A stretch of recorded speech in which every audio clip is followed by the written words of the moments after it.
So the only solution at this point for the president of the United States is to rein in Mr. Netanyahu, which I think he will not do under any circumstances. Well, to that I say amen, but good luck.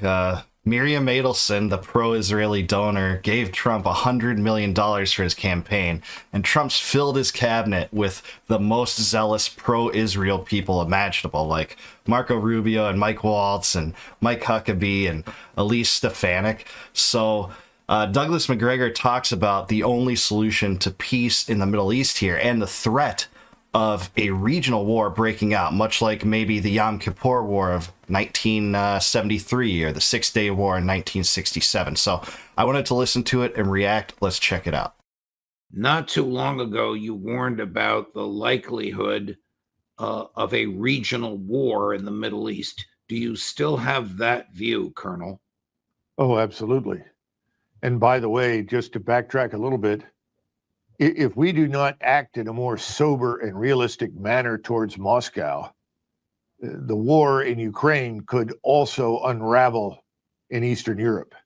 So I think it's very important that we act swiftly to put an end to the fantasy island trip that these people in Great Britain or Denmark or France are on. That should end as soon as possible. In the Middle East, there are many potential triggers that could lead to a regional civil war. I've mentioned this before. There's something called Abbasiyya, which is a word that seems to mean in the Muslim world a sense of solidarity, a coalition or coherence of Islamic peoples. That's always been very weak in the past, but that's changing. If Mr. Netanyahu does what I think he will do and resumes bombing in Gaza, that will bring Egypt into conflict with Israel.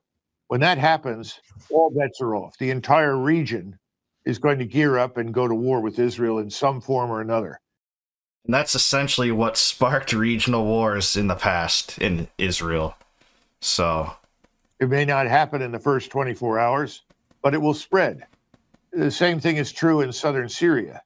If the Israelis, who are only perhaps 30 kilometers from Damascus right now, insist on annexing all of that territory, inevitably they will confront the Turks. The Turkish military will confront them.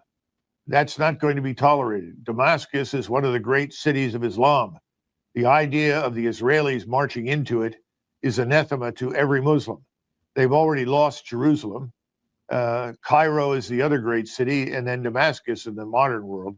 They're not going to give those up. So I think it's a question of where does this begin? What triggers it? What causes it? What about a Turkish confrontation with the Israelis at sea? What about retaliation from Iran, too?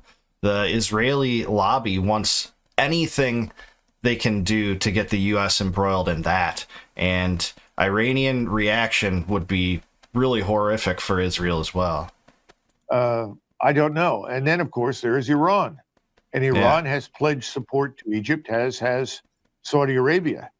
And I think the Iranians will stand by Egypt. And if Egypt gets into a war with Israel, they will be supported by Iran. What's so eerie about this is this series of alliances in the Middle East, instead of being about Europe in this case, is exactly what led to World War I, the Great War.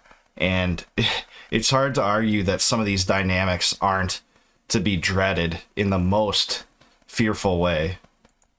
The whole thing is a house of cards that could collapse very suddenly and then erupt in fire. And the fire will not contain itself. It will spread and spread and spread. So the only solution at this point for the president of the United States is to rein in Mr. Netanyahu, which I think he will not do under any circumstances. The one question that I put to Foreign Minister Lavrov, which he chose not to answer, Colonel, was if the Israelis bomb Iran, will Russia come militarily to Iran's defense? He just sort of looked at me with a little bit of a smile and went on to finish answering a previous question. He chose not to address that. do you think Russia will come to Iran's defense if the Israelis attack Iran, particularly with American assistance? Well, the short answer is yes, I do. I think Russia, China, Iran, all the states in the Middle East, and beyond that, frankly, in the world, many, many other nation states are watching all of this. And I think they've concluded that a failure to act against Israeli aggression and against us, if we directly join Israeli aggression, will lead to their own destruction. At some point, no matter how weak you may feel or be, you decide that it is no longer in your interest to do nothing. And frankly, the Arabs for a very long time have taken the position, it's in our interest to do nothing. That's no longer the case. I think the Arab states understand at this point it's do or die. And right now, the two leading powers in the region who are prepared to act against Israel and us if necessary are Egypt and Iran.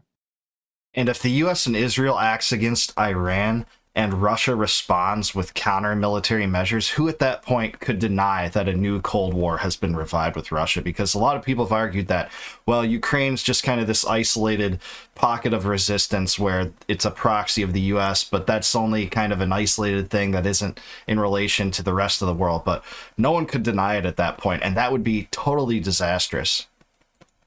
So I think the Russians understand it, the Chinese understand it. You've seen the Russian-Chinese naval drills off the coast of the Straits of Hormuz. That's not an empty gesture. That's a very real statement. And I think we can expect more of that as the time goes on. So that's why my great concern at this point is the only individual who has the authority and the power to intervene and stop this is Donald Trump. But I don't think he will do that. I think he's caught up in a web of his, not necessarily of his making, a web that constrains him. That's called the Israel lobby, for lack of better words, by the way. It's other dynamics than that, but the Israel lobby has incredible power over this administration, as it has over most administrations, clearly over Biden too, so this isn't really a partisan thing. In terms of what actions he can execute. Colonel, you and I have a mutual friend who used to appear on this show and now has his own, Colonel Daniel Davis, who recently, the Director of National Intelligence, Tulsi Gabbard, announced she was going to appoint him as a Deputy Director, a position for which I think, in your view and mine, he is eminently qualified. What happened to Colonel Davis when Director Gabbard announced she was going to appoint him?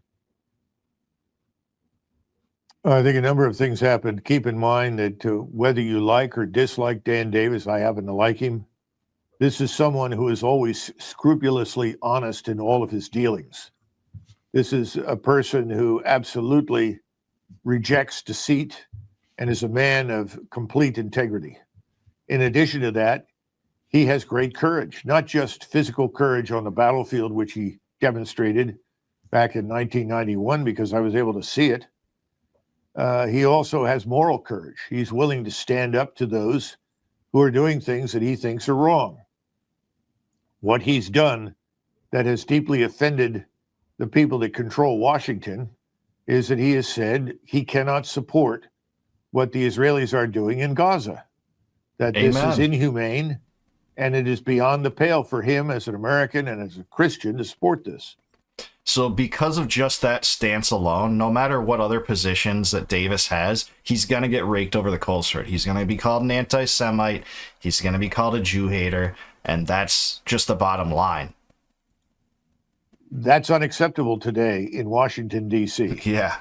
Everyone in Washington, D.C., with very few exceptions, has decided for personal reasons that they are going to support whatever Mr. Netanyahu's government wants to do, regardless of how many deaths that means among the populations of Gaza, or for that matter, the West Bank, or ultimately anywhere else in the region. unconditional support for whatever he wants to do. That's something that Dan can't publicly do. And he's honest about it. And I think that's done him in. And it's unfortunate that we've reached a point now where that's the attitude. It's not a healthy one for the United States. It's very sad. You and I and our colleagues on this show were harshly critical of the influence that the Israeli lobby had in the Biden administration. It apparently has the same influence in the Trump administration, if not more. Trump has boasted, this is from Trump himself, has boasted that he's the most pro-Israel president ever. So I think it's likely more that he's the biggest and most Zionist president that the U.S. has ever had. Well, John Mearsheimer has talked about that in great detail, and I certainly would defer to him. That's not something I've studied in detail as he has. But let's keep in mind that money buys a lot inside the Beltway, and that's not a new development. It's always had an enormous impact. There are reasons people want to sit on certain committees. You know, the Securities Banking Exchange Committee in the House is a good example. You go there, you are someone who is in a position to interact with the banks, and they find ways to reward you for your support of their interests. This is an old game. It's nothing new. It's just better organized and more subversive, I suppose, to our foreign policy and our defense than ever before in the history of our country. So there's a lot to contemplate there, and I tend to think that, yeah, if bombing resumes in Gaza and then Syria gets involved through, a greater Israel strategy of occupying Damascus and thereabouts, and if Egypt gets involved, this could be a total catastrophe. It really could be a revival of World War I era tensions in which other world powers are then drawn in. That's the last thing we want to see, and all of it is... the U.S. is complicit in it. The U.S. government has given Israel about $4.3 billion on the average year. I think last year they gave something like $20 billion. They've, done special additional packages. Trump's shown no sign of kind of not backing Netanyahu, despite the fact that he kind of orchestrated the ceasefire, which I give him credit for. I think that was a good thing. But if it comes to terms to a regional war, it'd be an absolute disaster. But I want to hear what you guys think. Number one, do you guys think that the ceasefire in Gaza will hold and that bombing won't resume and the ultimate result will actually be a peace, or not? And also, do you see the possibility of a regional war breaking out in Israel and the Middle East? Let me know in the comments below. And until the next time, we say no more war, no more debt, no more inflation, no more empire. I'll catch you guys in the next one. Peace out.